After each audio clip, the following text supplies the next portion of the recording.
chère communauté francophone et francophile, et bienvenue sur cette capsule qui s'intitule Apprendre en Colombie-Britannique. Vaste sujet absolument passionnant.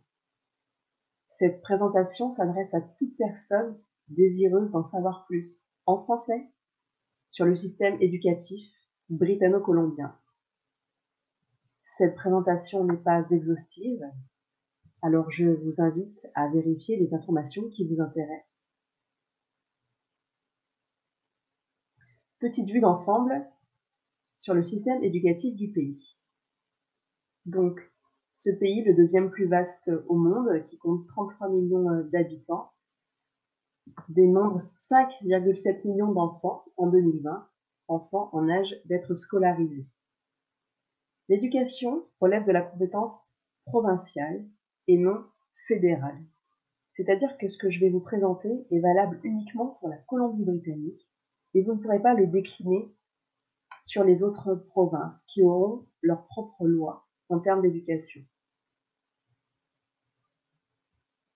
Bien souvent, le Canada est dans le top 10 de l'étude PISA, le programme international pour le suivi des acquis des élèves, qui reconnaît le Canada et son système éducatif comme un des meilleurs au monde. Je vous ai mis le top 3 de l'étude au Canada et la Colombie-Britannique est en 3e position, ex aequo avec le Québec. Par contre, résultat un peu moins glorieux, c'est que le pays se classe au 25e rang sur 41 pays en matière de sécurité alimentaire pour les enfants. Il faut savoir que le Canada, c'est le seul pays du G7 à ne pas avoir de programme national scolaire d'alimentation. On propose au Canada de s'inspirer des modèles du Brésil, de la Finlande et du Botswana qui nourrissent les enfants du pays gratuitement à l'école. Et pour ceux qui connaissent le modèle français avec les cantines scolaires où on paye le repas des enfants, au Canada, les cantines scolaires en niveau élémentaire n'existent pas. Vous devez amener le repas de votre enfant dans une lunchbox et parfois les écoles mettent à disposition des repas chauds une fois par semaine dans le cadre de programmes spécifiques. Alors, où se trouve la Colombie-Britannique? Donc, la province se trouve sur la côte pacifique. Elle est entre le Yukon, les territoires du Nord-Ouest et l'Alberta. Sa capitale provinciale est Victoria, située sur l'île de Vancouver. Alors, je vous ai mis le drapeau de la province. Je vais vous le présenter. Donc, dans le haut, vous avez l'Union Jack avec une couronne en son centre qui représente les origines de la province comme une colonie britannique. Les lignes ondulantes bleues et blanches symbolisent l'océan Pacifique et les montagnes rocheuses, plus à l'est. Le soleil couchant représente le fait que la Colombie-Britannique est la province la plus occidentale du Canada. Alors, plantons le décor pour la Colombie-Britannique. L'âge légal de scolarisation est entre 6 et 16 ans. Les niveaux vont de kindergarten, l'année des 5 ans, jusqu'au grade 12 qui correspond à la terminale en France. Dans ce grade, vous pouvez passer le High School Diploma, qui correspond au baccalauréat. Il a deux noms ici en Colombie-Britannique, soit le BC Certificate of Graduation ou le Dogwood Diploma. Dogwood, le Pacific Dogwood, c'est un arbre qu'on pourrait traduire par cornouiller, qui fait de magnifiques fleurs blanches au printemps. Et c'est le symbole de la province.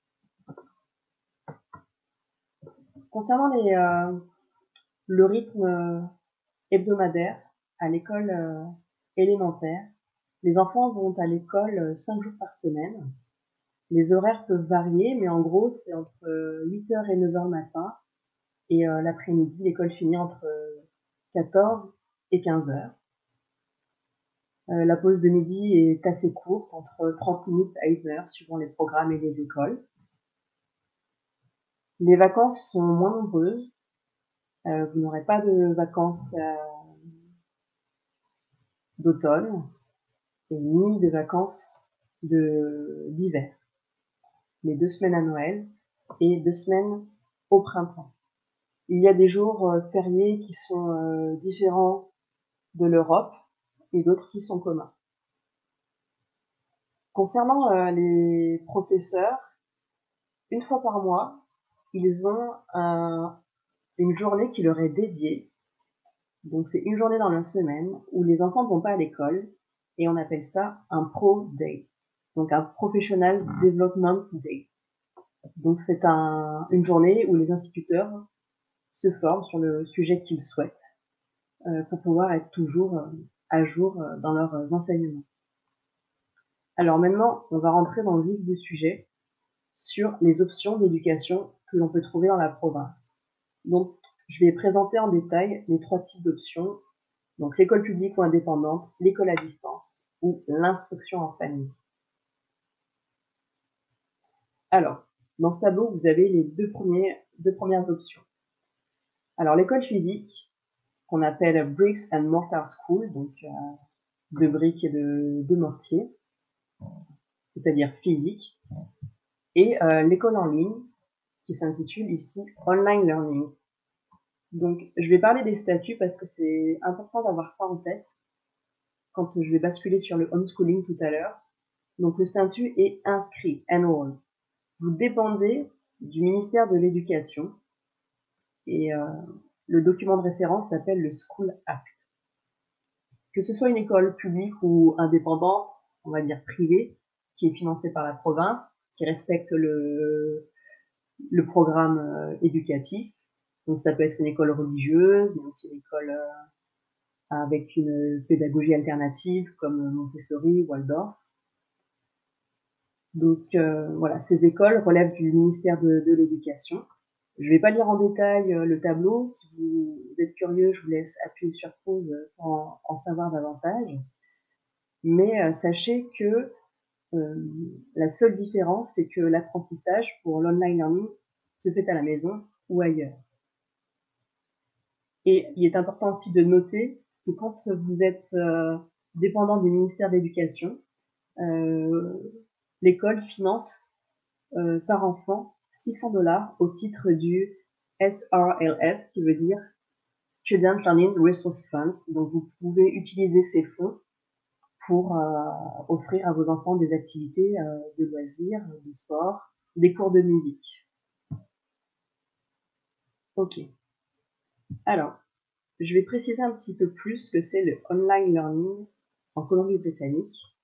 L'ancien intitulé était Distributed Learning. Je trouvais ça plus explicite parce que online, on pense forcément que c'est quelque chose qui va se passer uniquement derrière un ordinateur, alors que bien souvent, ce n'est pas le cas.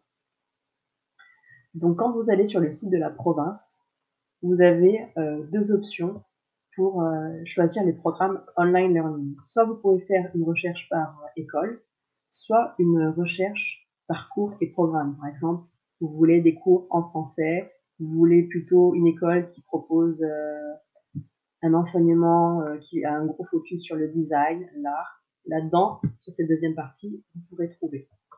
Donc moi, je vous ai mis à la liste des écoles qui proposent le online learning. Et vraiment, je vous invite, si ça vous intéresse, à cliquer sur chaque école parce que il y a une variété, une richesse d'enseignement voilà, qui diffèrent des unes et des autres. Et vous allez aussi avoir souvent des écoles qui proposent un enseignement flexible, un mix entre école à la maison et école en présentiel. Par exemple, 2 jours dans une vraie école physique, 3 jours à la maison avec un travail qui est donné à faire ou pas. Vous pouvez être libre de faire ce que vous voulez aussi, tant que vous suivez le curriculum. Donc voilà, c'est très varié. Il faut bien prendre le temps de toutes les étudier. Et vous avez également l'école virtuelle. Je vais en parler juste après. Voilà. Donc il est aussi possible d'apprendre en français en Colombie-Britannique. Et on n'est plus sur des vieilles idées où il peut y avoir une école francophone dans une capitale qui est privée et qui coûte très cher. Non, vous avez en Colombie-Britannique le Conseil scolaire francophone, donc qui est un organisme public, et donc il y a des écoles physiques dans toute la province. Vous avez ici la cartographie. École publique, école gratuite, et donc qui enseigne exactement le programme de la province en français. Tout est en français. Et vous pouvez avoir la même chose grâce au programme de l'école virtuelle, qui se fait donc à distance. Voilà, vous pouvez avoir du travail à faire sur papier, imprimer les programmes. Il y aura également des vidéos des instituteurs de façon asynchrone pour accompagner votre enfant. Et vous avez aussi le programme d'immersion francophone. Donc là, je vous ai mis le logo de Canadian Parents for French. C'est une association voilà, qui soutient ce programme d'immersion francophone dans les écoles anglophones. Donc là, contrairement au CSF, toute l'administration va se passer en anglais. Il y aura des enfants anglophones, mais les cours se feront en français. Donc on fera des maths en français, de la science en français, etc. Donc vous pouvez inscrire votre enfant dès le kindergarten, donc ça s'appelle Early French Immersion Programme, ou directement en grade 6, donc vers 11 ans. Donc là, ça s'intitule le Late French Immersion Programme. Donc là, c'est également à vous de vous renseigner sur ce que propose l'école, quel est le profil de l'instituteur qui va délivrer l'enseignement, est-ce qu'il est lui-même francophone, est-ce qu'il a appris le français à l'extérieur. Tout ça va vous donner des informations sur l'enseignement qui sera délivré et le type de français aussi qui sera communiqué. Ok, maintenant on passe sur le homeschooling. Donc, je sais que cette partie intéresse de nombreuses familles qui, dans leur pays, cette option d'éducation est menacée, fragilisée, et qui cherchent voilà, d'autres possibilités pour continuer à faire du homeschooling le plus librement possible. Donc voilà ce que dit la Colombie-Britannique sur le homeschooling. Donc là, vous êtes hors des radars du ministère de l'Éducation. C'est-à-dire que en Colombie-Britannique, le ministère de l'Éducation ne met pas le nez dans ce que vous faites. Et on verra plus sur les autres provinces comment ça se passe. Donc vous devez fournir un programme éducatif, donc ce qui veut dire que vous devez permettre à votre enfant de savoir lire et écrire, de développer son potentiel individuel et d'acquérir le savoir et les compétences et les comportements nécessaires pour contribuer à une société saine, démocratique et plurielle, et à la prospérité et à la durabilité de l'économie. Voilà, en faire un citoyen responsable et autonome dans la société. L'apprentissage se fait à la maison ou ailleurs. Donc là, voilà, c'est pour faire un petit clin d'œil aux familles qui sont mobiles, qui voyagent, qui sont en campervan avec leurs enfants, ou alors qui ne sont pas mobiles, mais qui sont dans des RV, Recreational Vehicles, et qui ont choisi voilà, de faire un pas de côté et de vivre voilà, en dehors de la pression immobilière de la province. Donc là, voilà, je fais une petite parenthèse. Le homeschooling est très démocratisé en Colombie-Britannique, mais certaines villes, régions, notamment proches de Vancouver, sont vraiment très très chères. Il est difficile, voilà, pour certaines familles de pouvoir subvenir à tous leurs besoins. Donc, qui dit homeschooling dit voilà un salaire sur deux. Donc voilà, faut bien réfléchir à son mode de vie quand on veut faire du homeschooling en Colombie-Britannique. Mais c'est tout à fait possible, voilà. Mais peut-être qu'il faut revoir son mode de vie actuel. Alors, je continue. Donc là, je vous donnais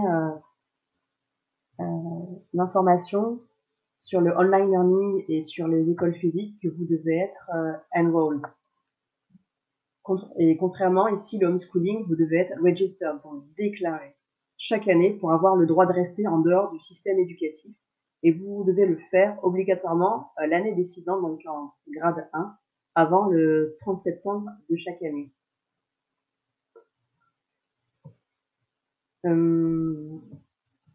Et vous pouvez passer du homeschooling au système éducatif sans évaluation. C'est-à-dire que le jour où vous ne voulez plus ce mode d'école à la maison, votre enfant a le niveau du grade 2 parce qu'il a 7 ans, vous n'allez pas passer des tests, votre enfant ne va pas passer d'évaluation, il ira directement en grade 2. Donc de ce côté-là, vous pouvez être rassuré. Et quand vous déclarez votre enfant avant le 30 septembre, vous le déclarez auprès de l'école de votre communauté qui perçoit des frais de gestion de dossier. Donc c'est 250 $ pour une école publique et 175 $ pour une école indépendante. C'est simplement pour que les gouvernements sachent où vous êtes et pas ce que vous faites. En tout cas, si vous oubliez cette déclaration avant le 30 septembre, vous êtes hors la loi. Donc c'est bien de faire les choses comme il se doit. Il existe une association qui s'appelle BC Home Educators Association, qui est dédiée à la protection de la liberté des familles qui font l'instruction en famille en Colombie-Britannique. Donc le site internet c'est bchea.ca. Alors en Colombie-Britannique, si vous choisissez le homeschooling, vous ne serez pas en marge de la société, bien au contraire, il y a énormément d'activités qui sont dédiées aux enfants qui font l'école à la maison ou en online learning. Par exemple, vous avez des instituteurs qui créent leur propre programme privé. Vous avez des apiculteurs qui proposent 3 heures une fois par semaine de découverte de l'apiculture, du monde des abeilles. Vous avez une maman qui est moteur dans le homeschooling dans votre communauté et qui négocie avec l'école d'escalade de la ville pour que le lundi matin à 9 heures, les enfants puissent faire de l'escalade. Vous avez la réserve naturelle d'à côté qui propose tous les vendredis après-midi des découvertes de la biodiversité pour les enfants qui font l'école à la maison. Vous avez des profs de sport qui se consacrent à ce public, à ces enfants, et qui auront des activités de sport à 13 heures le mardi après-midi. Et vous avez même les écoles qui ouvrent leurs activités extrascolaires, donc quand l'école est terminée, à tous les enfants. Donc ça, c'est plutôt encourageant. Également, et ça je vous le mettrai dans la barre d'informations, vous avez de nombreux groupes Facebook voilà, qui sont très dynamiques et qui répondront à toutes vos questions sur le homeschooling en Colombie-Britannique. Donc pour ceux aussi qui recherchent le unschooling, donc, ou le self-directed education, c'est tout à fait possible de pratiquer en Colombie-Britannique. Et juste voilà, pour ceux qui ne connaissent pas le unschooling, ce n'est pas une réplique de l'école à la maison. Le unschooling, c'est l'enfant lui-même qui choisit ce qu'il souhaite apprendre. Mais ça aussi, c'est un vaste sujet qui demanderait une vidéo en elle-même. Alors maintenant, je vais parler du homeschooling à l'échelle du Canada, parce que je trouve que c'est très intéressant voilà, d'analyser l'évolution de cette pratique. Donc, il y a une étude qui a été faite par le Canadian Center for Home Education, donc sur 1 923 000 enfants en âge d'être scolarisés, sur 2019-2020 sur cette province. Donc, je vous les ai nommés. Et en fait, on constate que pendant la période du Covid, où les écoles ont été fermées entre 10 et 27 semaines suivant les provinces, on a eu un pic énorme de homeschoolers. Donc en 2019-2020, vous aviez sur ces 7 provinces 40 608 enfants qui étaient hors du système éducatif. Pendant le Covid 2020-2021, c'est passé à 80 784 enfants. Et vous allez me dire, bah, c'est normal, les enfants étaient à la maison. Non, en fait, ça veut dire que les enfants ont été déscolarisés de leur école. Ils n'ont pas fait d'école en ligne, ils n'ont pas plus suivi le programme de leur école. Ils ont été, voilà, mis hors du système. Et du coup, bah, on se rend compte que ça a été satisfaisant pour de nombreuses familles, car tous ne sont pas retournés à l'école en 2021-2022. Vous avez 72 700 enfants qui sont restés en école à la maison. Cette augmentation, elle a eu lieu notamment dans les grades, voilà, chez les plus jeunes, grade 1 et grade 2. Donc là, vous avez une augmentation de 49% entre le pré-Covid et le post-Covid. Et cette augmentation, vous allez voir, elle est généralisée à toutes les provinces. Donc voilà une cartographie du homeschooling en 2021-2022, toujours par le même Centre canadien pour l'éducation à la maison. Donc vous avez les pourcentages. Sur le nombre d'enfants recensés dans chaque province, vous avez le pourcentage d'enfants qui sont en école à la maison. Donc, qu'est-ce qu'on constate? Je vais d'abord parler du Québec, qui a une des réglementations les plus strictes en termes d'école à la maison. Et notamment, voilà, le renforcement a eu lieu en 2018 pour lutter contre les écoles illégales. Donc voilà, pour les francophones qui seraient intéressés par cette province pour le homeschooling, je vais vous dire, voilà, cache ce qu'on vous demande. Alors, vous devez transmettre un avis écrit d'intention de la scolarisation à la maison au début de chaque année scolaire. Vous devez soumettre un projet d'apprentissage au ministère au plus tard le 30 septembre.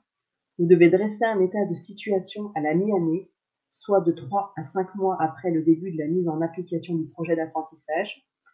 Vous devez évaluer la progression de l'enfant au moyen d'une des 5 options. 1. Une évaluation par la commission scolaire compétente par un établissement d'enseignement privé, donc ça c'était le deuxième. 3. Par le titulaire d'une autorisation d'enseigner.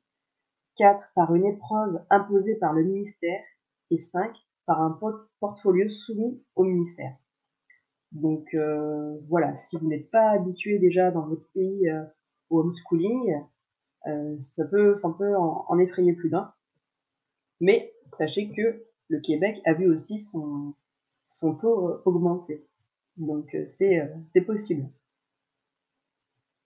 Ensuite, en Colombie-Britannique, donc on voit que le taux est le plus élevé. C'est pour une raison principale. Si vous m'avez bien suivi, voilà, je vous ai dit que les online learners, ils dépendaient du ministère de l'Éducation. Sauf que, pour le centre de recherche, ils font partie des homeschoolers parce qu'ils travaillent de la maison. Peu importe à quel programme ils appartiennent, ils travaillent à la maison. Donc ces online learners représentent 34 000 enfants en 2020-2021. Donc ils sont comptabilisés dans ces 5,2%. Donc certains vous diront que quand ils font du online learning, ce sont des homeschoolers parce qu'ils sont à la maison, ils ont des programmes dédiés au homeschooling. Mais d'autres vous diront que la réalité est bien autre parce que au final, vous avez des comptes à rendre. Vous n'êtes pas libre. Là, vous n'allez pas faire du homeschooling. Vous allez devoir pratiquer les tests provinciaux, notamment pour les grades 4 et 7. Voilà, on va vous demander des comptes. Vous allez avoir des bulletins scolaires. Donc voilà, c'est un peu partagé. Mais j'ai choisi quand même de partager cette étude, de vous la transmettre, parce que on voit bien que c'est en augmentation dans toutes les provinces, si vous revenez sur le graphique précédent.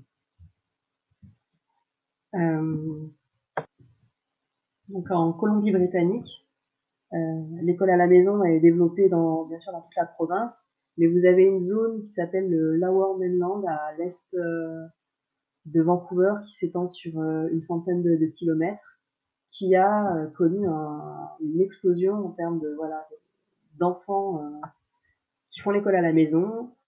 Et c'est vraiment un endroit où vous avez énormément d'activités pour ces enfants-là.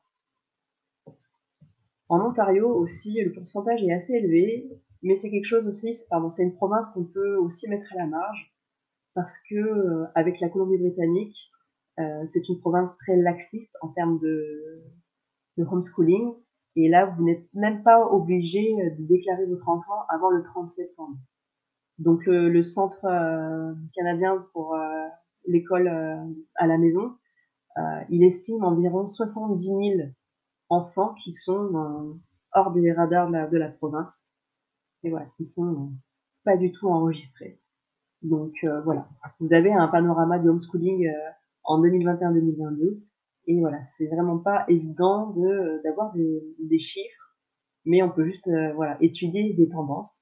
Et dans toutes les autres provinces, hormis la Colombie-Britannique et l'Ontario, vous allez avoir certaines contraintes, des comptes à rendre un peu plus poussés, en étant à la maison, des contrôles, un petit peu comme j'ai présenté pour le Québec, des programmes éducatifs à fournir, etc. Pour terminer cette capsule, je vais vous parler de l'actualité brûlante sur l'éducation à l'échelle du pays et aussi plus particulièrement en Colombie-Britannique. Cela concerne un programme du curriculum qui est le cours d'éducation physique et de santé, Physical and Health Education. Et dans ce programme, vous avez de l'éducation sexuelle, de la grande section, kindergarten jusqu'au grade 12. Et j'ai vu notamment des articles de journaux ces derniers mois, des manifestations qui étaient opposées à ça. Je mets ça entre guillemets. Et voilà, j'ai mené mon enquête pour en savoir un petit peu plus de quoi il s'agissait en fait. Et j'ai découvert SOGI, donc la Sexual Orientation and Gender Identity, qui est inclus dans ces programmes d'éducation physique et de santé. Alors pour savoir vraiment de quoi on parle, je vais pas m'aventurer là-dessus.